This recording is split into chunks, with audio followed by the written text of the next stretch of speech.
하나님 말씀은 신약성경 로마서 8장 29절에서 30절 되겠습니다. 250페이지죠. 250페이지 로마서 8장 29절에서 30절. 자, 다 찾으신 줄로 알고 같이 합독합시다.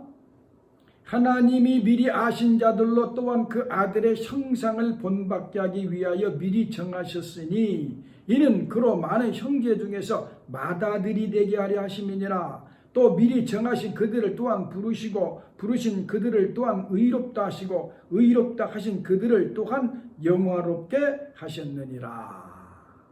오늘 본문에 보니까 아들의 형상을 본받아야 된다.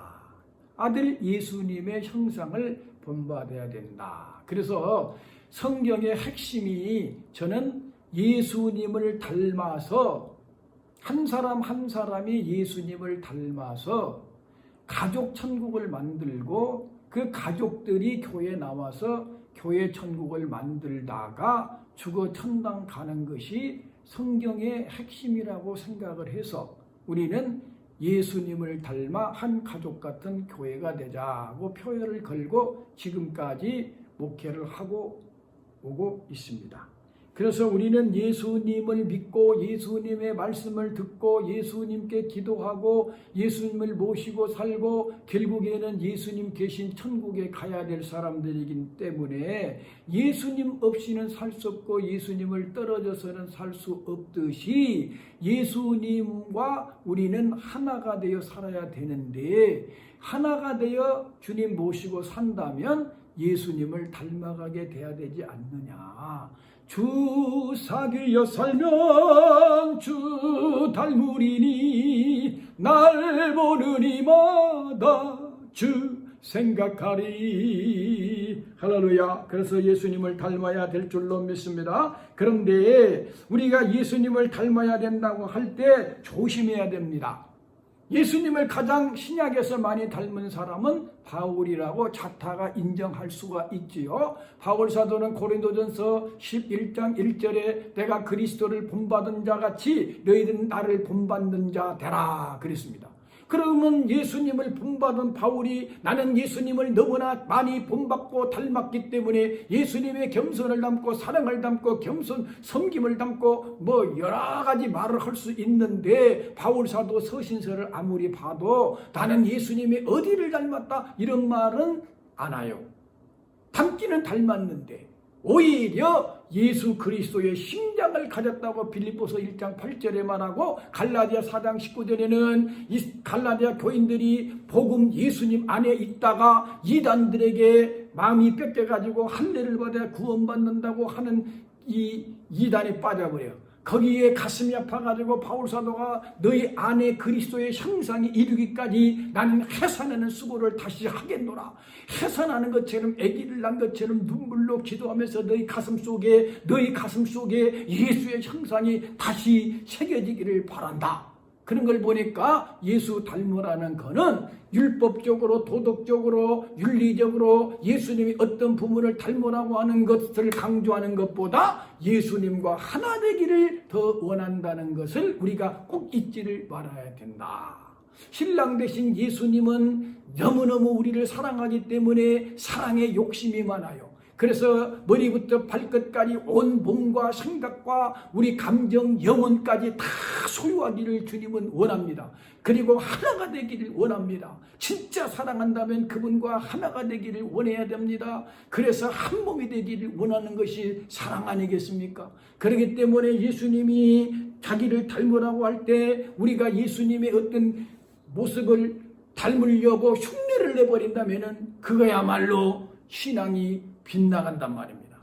우리가 예수 안에, 예수님이 우리 안에, 그리고 주님과 인격적으로 만남이 있고 주님의 그 우리를 향한 심장 터진 가슴이 우리에게 적셔져서 그 사랑에 복받쳐서 우리가 그렇게 살 수밖에 없어지는 은혜를 우리가 받아야 된다. 그래서 돌아가시는 우리 김중곤 박사님 그 말은 또 불러도 우리는 정말 지루하지 않고 느끼하지 않는 정말 아름다운 말씀.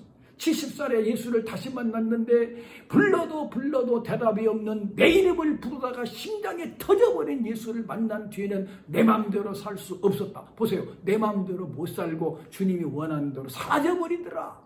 그러니까 우리가 어떤 부분을 닮으려고 하기 전에 속은 안 되어 있는데 껍데기로 예수를 닮으려고 하지 말고 예수님을 가슴에 가지고 말씀과 성령으로 길들여져서 주님이 나를 완전히 장악해서 다 주님이 사로잡아가지고 주님하고 함께 동고동락하게 될 때 예수님이 어떻게 살았는가 우리의 삶 속에 나타나지 않겠느냐 그 말이에요.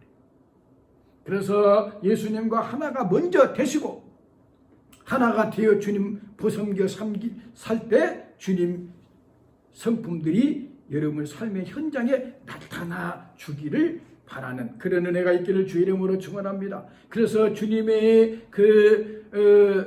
어떤 행동을 닮으려고 하다가 실수했던 목사님이 한 분 계셨는데 통합측 목사님인가 됐죠. 우리 성남에도 와가지고 우리 교인들도 데리고 가서 붕괴할 때 그 목사님한테 안수도 받고 이러면 그랬죠. 그런데 그분이 한 뭐 몇백 명 이렇게 목회를 하고 계셨는데 그분은 40년 정도 목회를 했는데 새벽기도 한 번 안 빠졌어요. 넥타이 한 번 풀어본 적도 없고 성도들 앞에서 흠없이 살아보려고.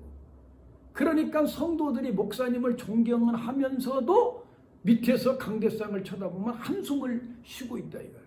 성도들이 얼굴이 굳어 있다 이거예요. 왜? 목사님 앞에 나는 언제 저렇게 되냐. 그러니까 한숨이 푹푹 나와. 복음 안에서 자유를 누려보지를 못하고 목사님하고 비교를 해가지고 우리는 언제 저렇게 되냐. 그러니까 목사님한테 대들 수도 없고 할 말도 못하고 그리고 목사님을 존경은 하는데 성도들은 은혜 안에 들어가지는 못했더라 이거야. 자기는 그것도 모르고 자기 나름대로 최선을 다한 목회라고 생각하고 아주 1등 목사라고 생각하고 자기는 정말 목회를 했답니다. 그런데 목회자들 집회가 있다고 그래가지고 갔는데 거기서 목사님들끼리만 예배를 드리고 은혜를 받으니까 이제 목사님들도 회개하고 막 나와서 또 어떤 죄도 회개하고 막 그러니까 자기가 볼 때는 목사가 무슨 저런 죄를 짓느냐 그래가지고 기분이 나빠갖고 속으로 욕이 나와가지고 거기서 나와가지고 문을 열고 교회에서 바깥으로 팍 나오면서 에휴 더러운 것들 하고 나와가지고 의자에 앉히자마자 주님이 음성이 들리는데 너는 깨끗하냐 그러면서 환상의 2개가 착착 보이는데 자기가 이발소에서 안마 받은 모습 한 번 하고 그리고 성지순례 가갖고 유럽으로 갔다 오면서 그 유럽에서 야동을 보는 더러운 야동을 보는 모습을 주님이 딱 보여주더라고요. 그러니까 자기도 알고 보니까 가늠한 사람이나 마찬가지고 자기도 더럽더라 이거예요.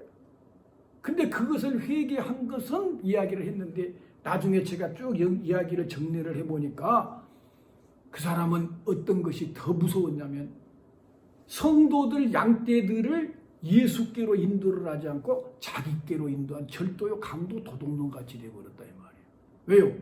성도들이 예수를 만나야 되는데 목사님이 중간에서 목사님이 이거 되라 저거 되라 진실해라 거룩해라 막 하니까 거기에 율법적으로 성도들이 매여가지고 복음의 자유를 누리지를 못하고 그 예수를 만나지를 못해. 오늘날 우리가 정말 잘못하면은요 교회에서 우리 목사님 설교가 좋습니다. 뭐 우리 목사님 집회 가는데 따라가야 된다. 다 좋습니다. 좋아요. 그런데 문제는 뭐냐면 그 목사님은 없어져도 예수는 있으면 되는데 우리 목사님 없으면 안 된다. 그런다면 이게 무슨 신앙이냐 이거예요.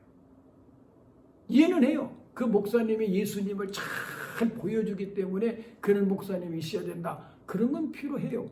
그러나 그래도 그 사람이 사라져 가도 예수님만 우리 교회에 계신다면 문제는 없어. 그래야 되는데 오늘날 예수님은 없어도 목사님이 없어보면 안 된다. 그런다면 되겠냐 이 말이에요.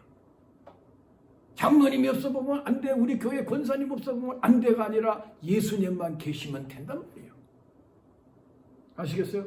그렇기 때문에 우리가 무엇인가를 하려고 하지 말고 예수님을 어떻게 온전히 주님으로 가슴의 주인으로 모시고 주님과 함께 깨든지 잤든지 살 것인가, 여기에 초점을 먼저 맞추고 살아야 된다.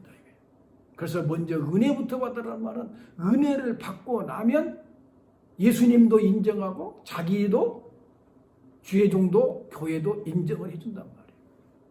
뭘 시켜달라고 하기 전에 은혜부터 받고 있으란 말이에요.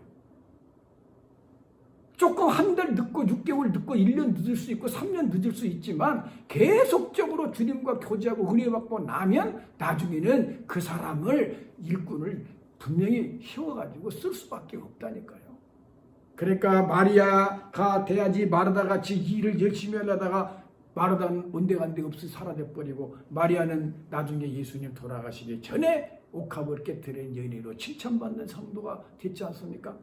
그러니까 우리가 무엇인가 하려고 하기 전에 주님의 은혜를 먼저 받아가지고 주님과 어떻게 한 몸을 이룰 것인가를 고심하며 날마다 십자가를 지는 마음으로 나를 쳐서 복종하고 무릎으로 주님 앞에 나아가는 신앙이 되어야 될 줄로 믿습니다.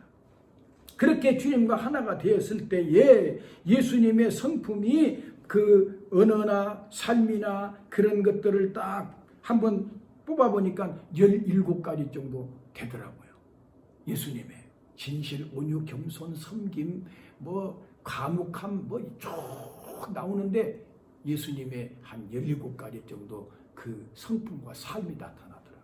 그런데 여러분에게 이걸 딱 4덩어리로 딱 뭉쳐가지고 예수님의 4가지만이라도 우리가 좀 닮아가자 하는 마음으로 준비를 했습니다. 첫 번째는 순종을 배워야 됩니다. 순종.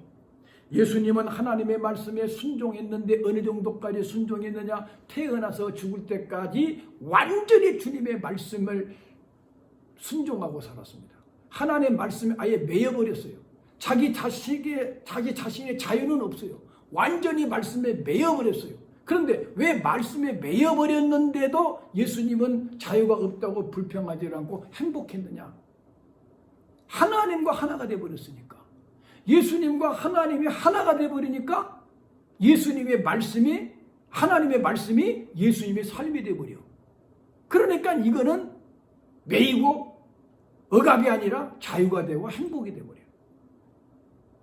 여러분, 진짜 예수님을 사랑해서 예수님과 우리가 하나가 되어버려가지고 예수님의 삶이나 말씀이 내 삶 속에 그대로 나타난 사람들은 억압이라고 생각은 않고 이거야말로 가장 자유롭고 행복한 인생이 되어버리잖아요.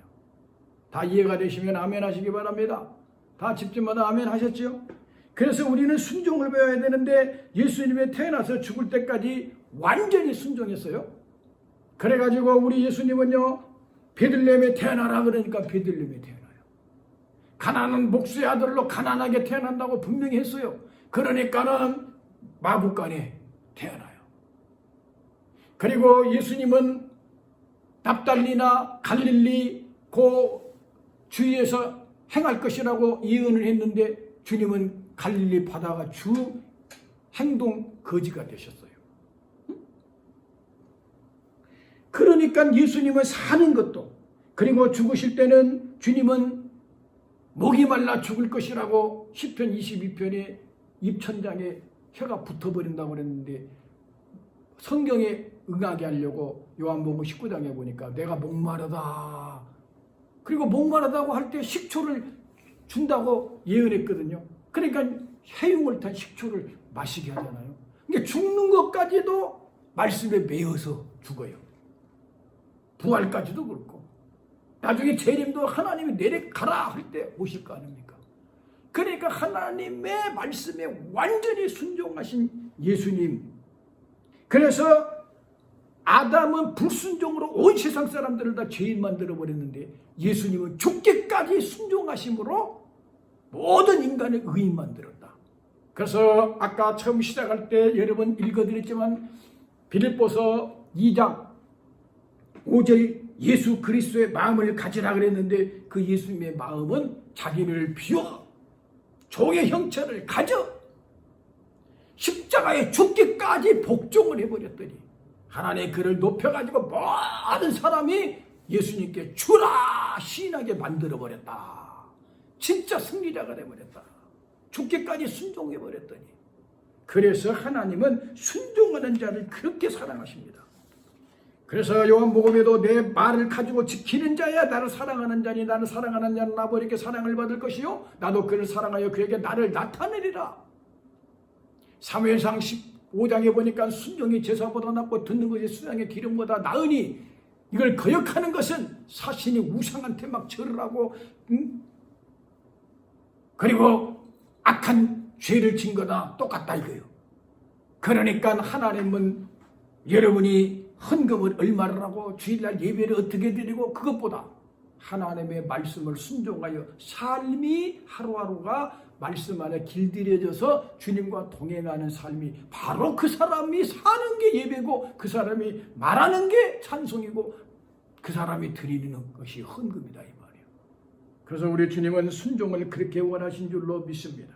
이 순종한다는 말 속에 말씀에 순종하니까요. 말씀에 길들여져 버리니까 여기에 온유와 겸손이 나온단 말이에요. 예수님의 성품 중에 온유 겸손도 이 순종 속에 들었다 그 말이에요. 17가지를 4가지로 뭉쳐보니까.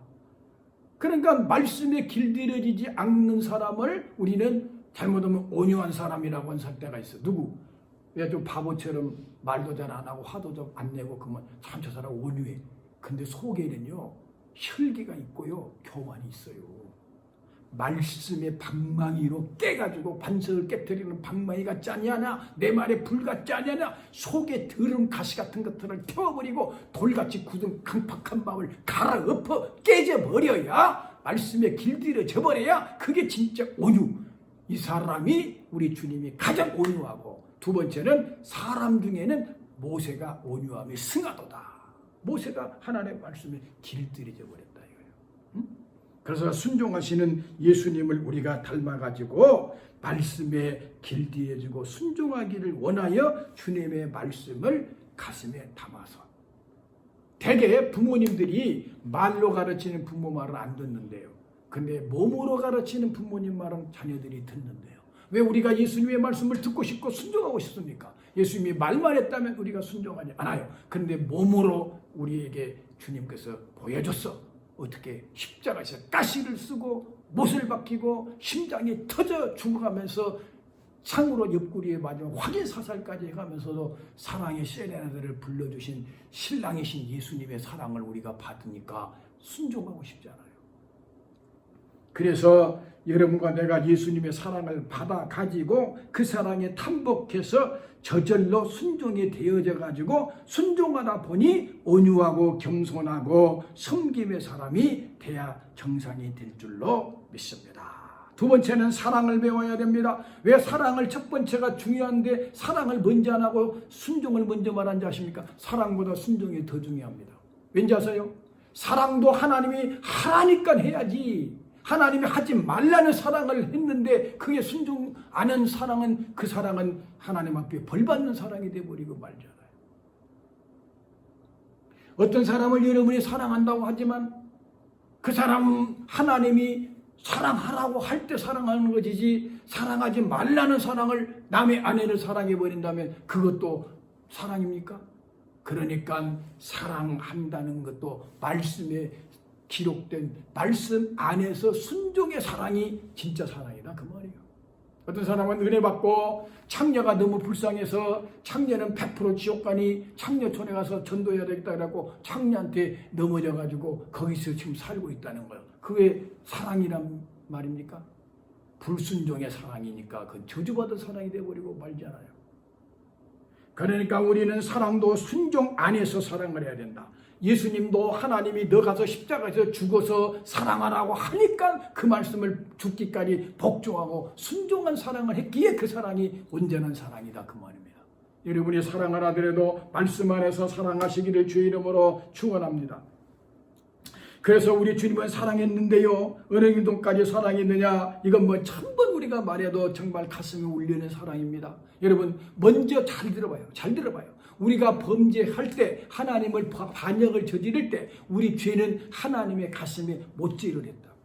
여러분 부모님한테 욕해 보세요. 부모님한테 대들어보세요. 부모님 가슴에 피멍이 들고 못 박아버립니다. 대보셔 팍팍 박아버립니다.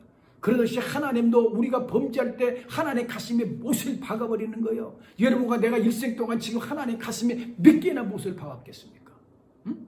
어떤 목사님 환상으로 딱 보는데 하나님께서 보여주시는데 하나님이 이경호 목사님으로 제가 기억나요. 그 목사님이 딱 보니까 2,000개가 예수님 가슴에 못이 박혀 있더래요. 그래서 목사가 아니 주님 뭡니까? 내가 목회한다고 했지만 말로 실수하고 생각으로 뭐 성도들한테 그동안 나한테 가슴에 못질한 못이다 이거요. 그런데 누가 하나님 앞에서 온전하고 깨끗하다고 말할 수 있느냐 이거예요. 우리는 하나님 은혜로 불쌍히 여김을 받고 사는 거지. 그렇기 때문에 잘 들어보라는 말은 우리가 범죄할 때 하나님 가슴에 못을 막 박았단 말입니다. 그런데 그 못 박은 우리를 저주해서 지옥에 던져야 되는데 하나님 그 못을 그대로 예수께 옮겨가지고 예수님의 가시를 치우고 손과 발에 못을 박고 또 벌게 벗겨가지고 살이 찢어지도록 살과 피를 뜯어버리게 하고 심장이 터져 죽어버리게. 그래서 아들을 그렇게 십자가에 죽여버릴 때 하나님은 그 아들을 바라보면서 환장을 해볼 정도로 가슴이 피멍이 들 정도로 아파하는 하나님 마음. 그러니까 내가 예수님을 죽였다 그 말은 내가 하나님 가슴 못을 박았는데 하나님이 그 못을 아들에게 받게 해가지고 아들을 못 박았으니까 내 죄가 채찍이고 내 죄가 못이 돼서 지금까지 내가 예수를 때리고 내가 예수를 못 박은 장본인이니까 로마 군병이 예수를 죽인 게 아니라 여러분과 내가 예수를 죽인 장본인이다 그 말이요. 그래서 그런 우리를 주님이 십자가에서 피로 덮어가지고 신부 삼아 양자 삼아 천당 보석성을 공짜로 상속해줘. 그런데 여기서 우리가 또 하나 더 생각했나면 그 하나님이 우리하고 동등하신 분이 대신 죽어줬다면은 그래도 감동이 좀 덜하지만 그는 신이란 말입니다. 창조주. 그가 우리를 지었단 말입니다. 자기가 지은 피조물인 인간들이 창조주 하나님을 끌고 가가지고 십자가에 못 박아 죽여버릴 때 얼마나 솔직히 추접스럽고 창피하겠습니까? 그런데 거기서도 원망하고 보복할 마음은 털 끝만큼도 없이 사랑의 세레나데를 불러버렸다 이 말이요. 제가 만들어낸 말이 아니란 말이요. 스바냐 3장 17절에 내가 너를 기쁨을 이기지 못하여고 너를 잠잠히 사랑하고 너를 인하여 즐거이 부르며 기뻐하리로다. 즐거이 부른데 노래를 부른데 아가서가 노래 아닙니까? 예레미야 애가가 노래 아닙니까? 하나님이 우리를 십자가에서 어떻게 노래를 안 부르겠냐고. 사랑의 세레나데 프로포즈를 하면서 너를 위하여 내가 심장 터져 죽은 이 사랑을 너는 아느냐. 이 사랑을 우리가 가슴에 가지고 사랑하면서 사는 것. 가족부터 사랑하고 교인 사랑하고 그리고 이웃 사랑하고. 교인 먼저 사랑해야 되는 사람도 있다고 하는데 그건 자기가 더 믿음이 있는 사람은 그렇게 하세요. 근데 제가 볼 때는 가족도 사랑 못하는데 교인을 어떻게 사랑합니까? 그러니까 가족부터 사랑하고 그 사랑을 교인들에게 교인들 사랑을 이제 이웃들에게 전하는 것이 순서가 아니겠는가. 사랑하시기를 주의 이름으로 축원합니다. 주님이 몸으로 울어준 사랑으로 살을 뜯어주고 피를 주심으로 주님께서는 몸으로 울었기 때문에 우리는 거절할 수가 없는 것입니다. 그렇기 때문에 사랑하는 여러분 되셔서 그 독생자를 십자가에 못 박아 죽일 때 환장해버릴 정도로 아픈 아버지의 사랑과 그 심장이 터져 죽어가면서 살과 피를 주신 주님의 사랑과 우리와 함께 천국 갈 때까지 이 더러운 마음속에 살아주시면서 계속해서 탄식하고 근심하고 능력으로 이끌어주시는 성상의 하나님의 사랑을 우리가 정말 알고 적어도 그 사랑에 한 번쯤은 복받쳐서 울 정도로 아버지 불러만 봐도 그 사랑에 눈물 나요. 나 같은 죄인을 사랑하신 아버지. 하나님의 사랑을 우리가 생각할 때에 가슴이 복받치고 그 사랑에 한 번만이라도 탐복한다면, 주님의 사랑이 우리를 사로잡는다면 적어도 우리가 주님 사랑 때문에 내 마음대로 못 사는 은혜가 있어지지 않겠느냐. 나는 그래서 능력 중에 가장 큰 능력이 사랑의 능력이라고 저는 확실하게 말하고 싶습니다. 죽은 사람을 살리는 것 은사적으로 능력 있어요. 귀신도 쫓아내요. 병도 고쳐요. 그런데 우리 주님이 누가복음 10장 20절에 보니까 그러나 귀신들이 너에게 항복하는 것으로 기뻐하지 말고 너희 이름이 하늘에 기록된 것으로 기뻐하라 그래요. 귀신이 너한테 막 쫓겨나가는 것 같고 기뻐하지 말라는 거예요. 그보다 더 네 이름이 하늘나라 생명독책에 기록된 구원받은 것이 더 복이다는 거 아닙니까? 죽은 사람을 살리고 병든 사람을 고치고 귀신을 쫓아냈던 주의 종들이나 많은 신의 종들도 마지막에는 병들어서 죽을 때도 있단 말입니다. 병을 다 고쳐야만 된다면은 장애인으로 태어난 사람들은 그럼 하나님께 뭐 사랑 못 받은 사람들입니까? 아닙니다. 우리 중에는 몸이 약해가지고 날 때부터 참 병을 앓고 태어나서 그것이 가시가 되고 그것이 참 연약한 몸이었지만 연약하니까 하나님이 더 사랑해서 그런 사람들에게 더 큰 은혜를 줘가지고 헬렌 켈러 같은 사람은 보지도 못하고 말도 못하고 듣지도 못하지만 얼마나 많은 사람들의 심금을 울리고 예수의 사랑을 심어주고 갔습니까? 그렇기 때문에 우리가 눈에 보이는 어떤 능력보다도 주님의 가슴을 가지고 영혼을 사랑할 수 있는 능력을 우리가 받아야 정말 되고, 그 사랑 때문에 눈물로 기도했더니 기적적인 역사도 일어나더라. 이게 제대로 된 은사죠. 그러니까 우리 예수님 앞에 나와서 표적을 보여달라고 합니다. 저는 그 성경을 볼 때 사람들은 그겁니다. 당신이 하나님으로부터 온 사람이라는 표적을 보이라 이 말이에요. 당신 진짜 하나님 맞아? 그러면 하나님이라면 뭔가 한번 보여줘보라 이거예요. 산이 옮겨가 버리든지 바다가 팍 갈라져 보든지. 모세는 바다가 짝짝 갈라지고 40년 동안 만나를 먹이고 미추라기를 먹이고 그랬는데 40년 동안이나 당신 뭐 물고기 몇 마리로 5,000명 먹이고 한 2번 그렇게 하고 뭐요? 진짜 하나님 맞아? 한번 보여줘봐. 그러니까 우리 주님께서 얼마나 답답하면은 강팍하가 음란하고 강팍하니까 표적을 구하나 요나의 표적밖에 보여줄 표적이 없다고 안 보여줘 버리잖아요. 거기서는 그 요나의 표적이 뭡니까? 십자가에서 죽었다 살아난 3일 부활. 요나가 물고기 뱃속에 들어갔다 3일 만에 살아난 것처럼 예수님도 십자가에 죽었다 3일 만에 살아난 부활의 표적 외에는 없다. 그 말은 십자가에서 내가 너희를 위하여 죽으시고 3일 만에 다시 부활한 표적이 최고의 표적이니까 내가 여러분께 말씀드리고 싶은 진짜 능력은 나를 죽고 성도들을 살릴 수만 있다면, 예? 목사가 진짜 우리 성도들이 죽을 자리에도 그 성도를 살려내고 빼돌리고 내가 대신 죽으면서도 행복하게 죽을 수 있는 목사라면 그 정도만 되면 괜찮은 목사 아니겠냐 이 말이에요. 근데 저는 내가 아싸하게 허풍 못 들었어. 여러분 죽을 자리에 내가 대신 죽겠습니다. 그 말은 난 못하겠다. 근데 여러분이 죽은 자리에 내가 만약에 거기 있다면 도망은 내가 안 가겠다. 같이 죽는 있어주기는 하겠다. 그런 말은 제가 한 적이 있지 않습니까? 제가 부끄러운 이야기였지만 옛날 또 말한 거 또 말하지만 저도 방언이 그렇게 받고 싶었어요. 아유 새벽기도 갔는데 어떤 방언을 장로님이 하는데 얼마나 멋있든지. 저게 뭐냐니까 방언이래. 내가 저거 받아야 되나. 아무리 방언을 달라고 해도 안 주시더라고요. 그래서 내가 가만히 생각하니까 방언도 왜 받으려고 그러냐 내 자신이 생각에 물어보는 거예요. 그래서 첫째는 표적. 나도 뭔가 한가 받아서 표적을 한번 봐야 되지 않겠냐. 강팍하니까 뭐 표적이라도 한번 빠빠빠라도 좀 해봐야 되지 않겠냐. 그래서 받으려고 그러고 두 번째 남들 다 받는데 나 못 받으면 좀 뭐 그렇잖아. 이러니까 한번 받아보고 싶어가지고. 그러니까 주님이 주고 싶은 마음이 없는 거죠. 주님하고 사인이 안 맞으니까. 그래서 제가 기도를 나도 모르게 했는데 성령님이 시킨 기도 같아요. 주님 사랑의 보자기에다 싸서 방언을 주옵소서. 나 방언만 전하는 게 아니라 방언의 은사를 주시면 사랑이 막 넘쳐버린 사람이 되어버리기를 원합니다. 사랑의 보자기에다 싸 주시옵소서 했더니 싹바가 막 나와버리더라고. 그때 제가 죄송하지만 이제 군대 가려고 군대 가려고 집에 갔는데 우리 여동생 둘이가 오빠한테 누가 옵니까? 애들이? 중고등학생들이? 근데도 오빠 800일을 펴고 같이 누워가지고 이 얘기하고 사랑의 은사를 받으니까 그게 사랑의 보장에다 쏴줘버려야 돼.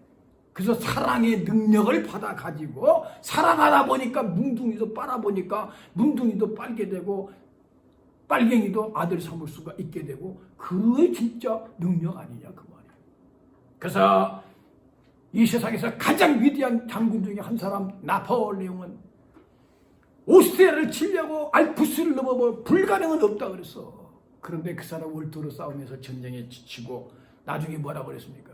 나는 총으로 전 세계를 정복하려고 그랬는데 실패했다. 그러나 나사렛 예수는 십자가에 죽었으나 사랑으로 모든 사람을 정복했고 최후의 승리자는 나사렛 예수밖에 없다.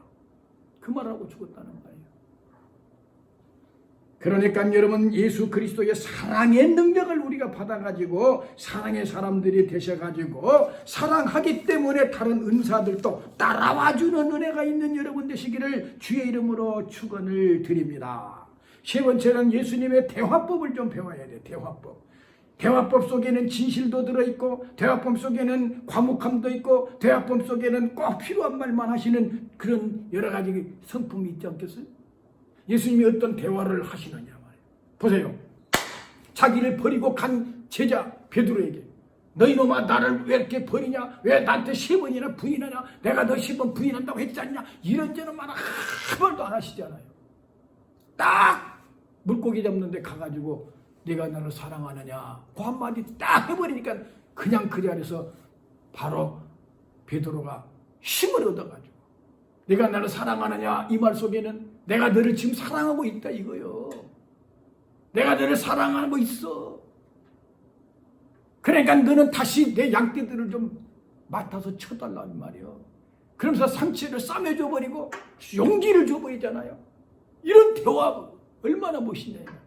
가늠한 여인이 잡혀갖고 와가지고 지금 막 사람들이 씩씩거리면서 돌을 들고 쳐 죽이려고 막 하고 있는데 여자는 완전히 죽었다고 하고 고개를 숙이고 옷도 제대로 못 입고 있는데 예수님이 딱 글에다가 딱 길에다가 글을 딱 쓰시면서 그 막 사람들이 막 폭발하려고 하는 감정을 좀 누그러뜨리도록 시간을 갖고 딱 글씨를 쓰시면서 일어나가지고 너희 중에 죄 없는 자가 돌로 치라 그러니까 아무도 치지 못하고 돌을 놓고 가버리잖아요. 그걸로 끝나버립니까? 그러니까 그 여자한테 가늠해도 괜찮다 그럽니까? 너를 정죄한 자가 어디 있느냐? 없습니다. 나도 너를 정죄하지 않으니 다시는 범죄하지 마라. 이 여자가요 이렇게 했습니까? 야 죽을 뻔했는데 오늘 재수 좋아. 그 누군가가 나사렛 예수라는 사람이 나 살렸어. 오늘 좋은 그렇게 갔겠습니까? 그 주님의 다시는 범죄하지 말라고 하면서 죄 없는 자가 돌로 치라는 그 주님의 눈빛을 바라볼 때 그 여자는 너무너무 부끄럽고 창피하고 그러면서도 그 인자한 눈빛으로 죄 없는 자가 돌로 치라고 하는 그 주님의 가슴을 딱 만나는 순간 이 여자는 그 주님에게 완전히 반해버린 거예요. 그래서 패션 오브 크라이스트에서는 그 여자가 끝까지 예수님 제자로 십자가까지 따라가는 영화가 나오잖아요. 이게 대화법이에요. 그래서 우리 예수님은 정말 멋있는 말을 아주 멋있게 정말 잘했다 이 말이에요. 그러면서도 위선자들한테는 독사의 새끼들이라고도 막 말을 하셨다 이거예요. 그래서 주님은 위선자를 싫어해. 차라리 창기라도 쉘이라도 무릎을 꿇고 하나님 잘못했습니다 하고 아파하는 사람은 살려주는데 그래서 우리가 예수님의 그 과묵한 대화법을 배워야 되는데요. 우리가 말할 때 꼭 4가지만 명심을 했으면 좋겠어요. 첫 번째는 꼭 필요한 말을 해야 꼭 필요한 말을. 두 번째는 진실한가. 아무리 필요하다고 해서 거짓말로 만들어내야 보면 안 돼. 필요한 말인데도 진실해라. 그 다음에 책임질 수 있는가. 책임도 질 수 없는 말을 필요하고 했다고 해서 했는데 책임도 못 질 말을 해버리면 안 된다. 그런가 하면은 인자하게 말을 해야 되잖아요. 예수님이 하나님이니까 독사의 새끼들이라고 그러지만 내가 여러분 흉내낸다고 여러분 앞에 독사의 새끼들이라 그러면 되겠어요? 그건 예수님만 하실 말씀이고 우리는 예수님도 독사의 새끼라고 하지 않습니까? 하고 예수님의 이름을 빙자해서 말할 수밖에 없는 처지 아닙니까? 그러니까 우리는 꼭 필요한 말을 해야 되고 진실한 말을 해야 되고 책임질 수 있는 말을 해야 되고 마지막에는 인자하게 그러지 말라고 부탁을 드리면서 나보다는 낫습니다마는 나도 부끄러운 게 많지만 우리 그렇게 하지 맙시다라고 우리가 권면을 할 때 받아들인다 그 말입니다. 그러므로 본이 되는 아비의 훈계는 자녀가 마음으로 받으나 위선하는 아비의 훈계는 안 받는다는 거예요. 왜 우리가 예수님의 말이라면 죽고도 못 살도록 순종하고 싶습니까? 순종이 안 되지만 순종해야 된다는 것을 알고 순종하고 싶습니까? 그가 몸으로 우리에게 사랑을 보여줬기 때문에 거절할 수 없는 그 사랑을 우리가 받았기 때문에 우리는 주님의 말씀을 순종하고 싶은 거라고 말해요. 그래서 여러분 꼭 인자한 말로 사람들을 감동시키셔서 인자한 언어 행실로 사람을 감화시키며 말 한마디로 천냥빚을 갚는다고 그러는데 여러분의 말 한마디로 가족들에게 힘을 얻고 여러분 만난 사람들에게 소망을 주는 아름다운 그리스도인들이 되시기를 주의 이름으로 축원합니다. 네 번째는 청빙함을 배우게 됩니다. 주님은 가난하게 사셨는데 날 때는 집이 없어가지고 사관 여관도 없어가지고 말구유에 태어났습니다. 마태복음 8장 20절에 보니까 서기관들이 이제 예수님 말씀에 감동돼서 따라가 보고 싶어가지고 제자가 되고 싶어가지고 내가 주를 따르리이다. 그러니까 주님이 딱 보니까 얘네들이 나를 따라오는 거는 진리가 좋아서가 아니라 하나님 사랑이 좋아서가 아니라 뭔가 출세를 하려고 온 것 같아. 그러니까 우리 주님이 딱 그 자리에서 보이콧을 놓는 것이 이 말로 딱 끝내버려요. 공중에 나는 새도 깃들 곳이 있고 여우도 굴이 있으나 인자는 머리 둘 곳도 없다. 그러니까 주님 집 한 채도 없이 살았네요. 주님도 좀 아파트 70대 살지 왜 그리고 나같이 다 나 잘 믿으면 이렇게 다 복 받고 사는 거야 그렇게 하시지 왜 그렇게 안 하셨습니까? 돈이 들어오면은 돈이 하나님 자리에 앉아버린단 말입니다. 그래서 만문신을 섬겨버린단 말입니다. 그러니까 주님이 청빙하게 어떤 사람은 주님이 그렇게 가난하게 일부러 산 이유는 우리 복받게 하려고 돈 많이 벌고 살게 하려고 잘 먹고 잘 살게 하려고 주님은 가난하게 살았다고 그렇게 이야기하는데 No! 그건 아닙니다. 주님이 청빙하게 산 거는 이걸 가르쳐 주는 겁니다. 욕심 부리지 말라는 겁니다. 구약의 낭도 보면 너는 나그네와 행인 같은 너희를 권하노니 영혼을 거스러 싸우는 육체의 정욕을 제하고 땅도 팔지 말라. 이 땅은 다 내 것이다. 너희들은 나그네와 우간한 자로서 나와 함께 있느니라. 그러니까 주님은 청지기로 살아라는 거예요. 청지기로. 그래서 칼빈이 말하는 것처럼 우리는 열심으로 일하고 아껴서 쓰면서 저축을 했다가 단 예수님이 주인이라는 걸 잊지 마라. 예수님이 주인이라는 걸 잊지 마라. 주께서 쓰시겠다고 할 때 내놓을 수 있는 사람. 그래서 이름 없는 헌신자 예수님이 꼭 나귀를 타고 가야 됩니다. 왜? 스가랴에서 나귀 새끼 타고 간다고 예언했는데 그 나귀 새끼 못 타고 가면 하나님 말씀이 거짓말쟁이가 되잖아요. 그러니까 주님께서는 저 산 너머에 가면은 나귀와 새끼가 있을 테니 끌고 오너라. 가서 누가 말하면 주께서 쓰시겠다 해라. 한마디만은 줄 거다. 그러니까 가서 주께서 쓰시겠다. 그러니까 주잖아요. 그런 것처럼 여러분도 내 몸도 건강도 물질도 목숨까지라도 주께서 원한다면 주께서 쓰십시오 하고 내놓을 수 있는 마음을 가지고 살아야 된다 이거예요. 잘 들어요. 70평에 산 사람이라고 잠이 깊이 오는 것도 아니고요. 음식을 맛있게 먹었다고 그 사람이 천년 사는 것 아니더라고요. 조금 좋은 환경에서 살지만 그것이 행복은 아니더라고요. 청빙하게 살아도 주님 모시고 살면 그 어디나 하늘나라더라고요. 그러니까 우리는 좀 청빙하게 살아야 되는데 우리 예수님은요 태어나가지고 집도 없었지요. 살 때도 집도 없었지요. 죽을 때는 무덤도 없어요. 요한복음 19장 38절에 아리마대 사람 요셉이 와가지고 예수님이 시체를 빌라도에게 달라고 그래가지고 자기 무덤에다가 묻혔어요. 그냥 예수님은 무덤도 없이 남의 무덤에 누웠다가 일어나 가셨어요. 그런데 오늘날 우리가 예수 믿으면 무조건 잘 먹고 잘 산다고 그러면 안 되지요. 잘 먹고 잘 살게 해 주시는데, 잘 맞게 잘 살게 해 주셔도 신앙에 변치 않고 주님을 뜨겁게 갈수록 더 사랑해서, 물질이 아니라 명예가 아니라 주님이 더 사랑스러우고 주님이 원하는데, 축복의 도구로 물질도 어떤 권세도 주님의 영광을 위해서 쓰는 우리 그들이 됐을 때, 하나님 앞에 섰을 때 잘했다 충성된 종아, 그게 인정받는 그리스도인이 된단 말이죠. 그래서 우리는 그리스도의 청빙을 배워야 해요.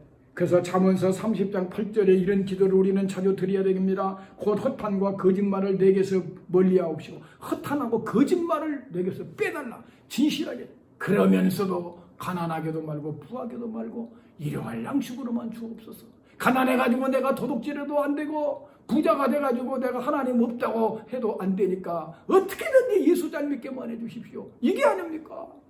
예수가 얼마나 소중하고 복된 하나님인 걸 우리가 다 알고 계시지 않습니까? 그런데 왜 우리는 돈 몇 푼 때문에, 우리는 때로는 건강 때문에 주님 앞에서 멀어져 갈 때가 있냐, 그 말이죠. 청빙한 성도들 되시기를 주의 이름으로 축원합니다. 그래서 예수님의 이 17가지 정도 쭉 보면은 막 진실과 온유와 겸손과 섬김과 발을 시켜줬잖아요. 그리고 뭐 청빙하게 살고 그런 거 쭉 있는데, 4가지로 딱 뭉쳐보니까 주님은 철저하게 하나님의 말씀에 순종했고,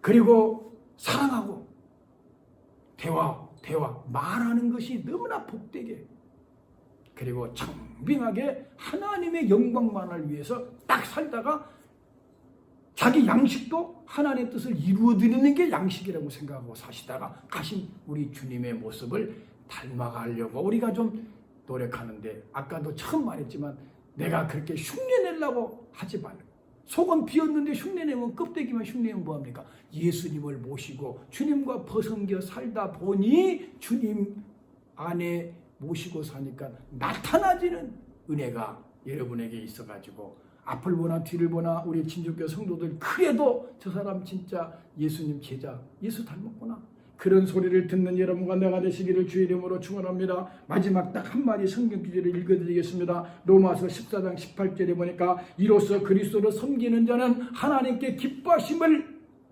받고 사람에게도 칭찬을 받느니라. 그러니까 우리가 예수를 진짜 제대로 믿는다면 하나님이 기뻐하는 사람이 되고 사람들한테도 칭찬을 받게 된다 이거야. 처음에는 핍박을 해요, 욕을 해요. 그런데 오래 살다 보니까 저 사람이 진짜야 하고 칭찬을 할 수밖에 없는 그리스도인들이 돼야 됩니다. 예수 이름으로 그런 사람 되시기를 축원합니다. 기도하겠습니다.